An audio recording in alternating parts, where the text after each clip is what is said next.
અમદાવાદના મેઘાણીનગર વિસ્તારમાં હાથમાં ધારિયા, તલવાર અને દંડા સાથે ખૌફ ફેલાવનાર ઈસમોની પોલીસે કરી ધરપકડ.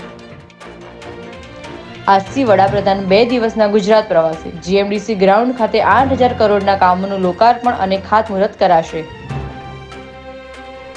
થલતેજ વિસ્તારમાં પેલેડિયમ મોલમાં આવેલ એસે ડોસા કાફેના ભાજીપાઉમાંથી જીવાત નીકળતા કાફે સીલ કરાયું.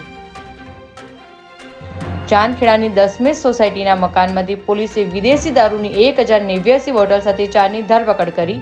2 બુટલેગર ફરાર. ઇમિગ્રેશન વિભાગે અમેરિકાથી બનાવટી પાસપોર્ટ પર અમદાવાદ આવેલા મુસાફરને પકડી એરપોર્ટ પોલીસને હવાલે કર્યો. એસજી હાઈવે પર પૂરપાટ ઝડપે આવેલી કાર ટ્રિપલ સવારી 2 વ્હીલરને ટક્કર મારતા વૃદ્ધાનું ઘટના સ્થળે મોત નીપજ્યું.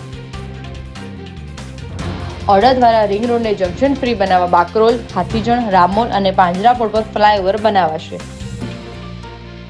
અમદાવાદમાં ગાંજા અને ડ્રગ્સ બાદ અમદાવાદમાં ક્રાઇમ બ્રાન્ચની ટીમે સરસપુરમાંથી ચરસના જથ્થા સાથે 2 લોકોને ઝડપી લીધા.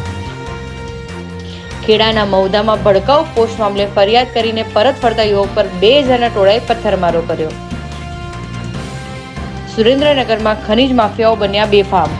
ખનીજ ચોરી અંગે રજૂઆત કરનાર પરિવારના ઘર પર અંધાધૂંધ ફાયરિંગ કર્યું.